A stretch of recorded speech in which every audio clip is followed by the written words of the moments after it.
Hello viewers, আসসালামু আলাইকুম। তো আজকে আমি আরও একটা রেসিপি নিয়ে আসছি। আজকে রেসিপিটা হচ্ছে, দেখতে পাচ্ছেন, মাছ।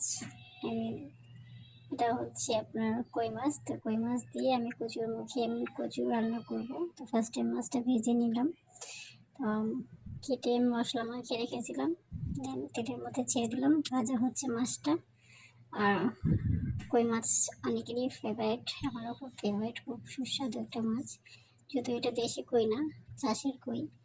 তো আমি অলমোস্ট এক সাইড ভাজা হয়ে গেছে। আমি এখন মাছটা উঠিয়ে নিচ্ছি। তো দেখতে পাচ্ছেন কি সুন্দর করে আমি উঠাচ্ছি। তো যারা যারা মাছ ভাজতে পারেন না তারা একটু দেখে নেন কীভাবে মাছটা ভাজতে হয়। অবশ্যই মশলা মাখিয়ে তারপরে পানিটা ঝরিয়ে নেবেন, নাহলে তেলটা ছিটবে পানিতে, মানে তেলে পানি পড়লে ছিটে যাবে, গায়ে পড়তে পারে। তো আমার মতন করে এভাবে আস্তে আস্তে করে ভেজে দেবেন। তো আমার মাছটা দেখা যাচ্ছে অলমোস্ট কাছাকাছি ভাজা হয়ে গেছে। তো আমি মাছটা এখন আস্তে আস্তে করে তুলে নেব। তারপরে আমি কচুর মুখিগুলো যেগুলো কেটে রেখেছি এগুলো সব ধুয়ে সুন্দর করে রেখেছি। এখন মশলাটা বুনতে হবে। তো এই মাছটা তুলে নিচ্ছি এখনই। তো তার জন্য দরকার আমার একটা প্লেট মাছটা তুলে রাখার জন্য। আর যা যা কিছু আছে, আদা রসুন সব কিছু দেখাচ্ছি। এটা আদা রসুন, হলুদ মরিচ সব কিছু এটাতে আমি নিয়ে নিচ্ছি। আর এটাতে পানি দিয়ে আমি মশলাটা ভুনবো।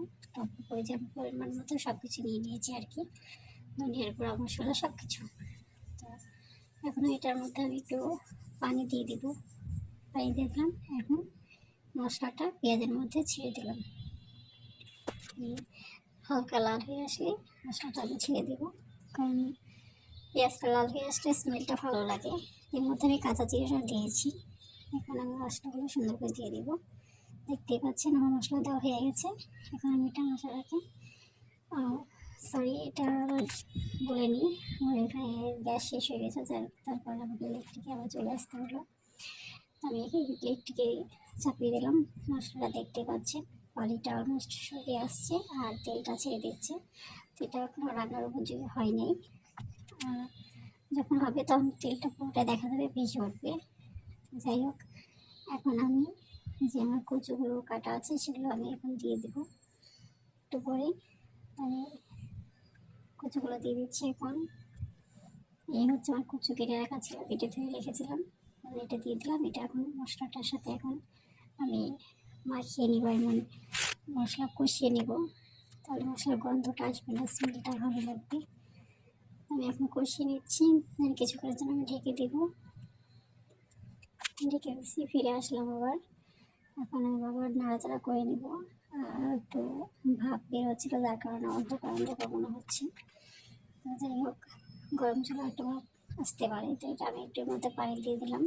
তো দেখতে পাচ্ছেন আমার মশলাটা বোনা হয়ে গেছে। আমি কচুর মুখের মধ্যে পানিটা দিয়ে দিলাম। এখন এটা আমি আবার ঢেকে দিব। তারপর যখন ফুটে আসবে তখন আমি মাছটা আবার ছেড়ে দিব। তো আমি কিছুক্ষণ ঢেকে থাকবো, আবার চলে আসলাম, আবার ঢেকে দিলাম।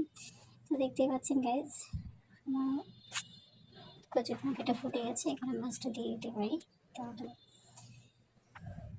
হালকা তাপ দিয়ে তারপর এটা ঢেকে দেবো। আমার মাছটা হয়ে যাবে অলমোস্ট। তো যারা যারা আমার মতো কচুর মুখি দিয়ে মাছ খেতে পছন্দ করো, তার মতো করে রেসিপিটা করে নিও।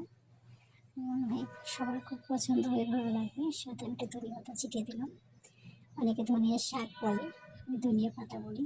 তো আমার রান্নাটা হয়ে গেছে। আসসালামু আলাইকুম।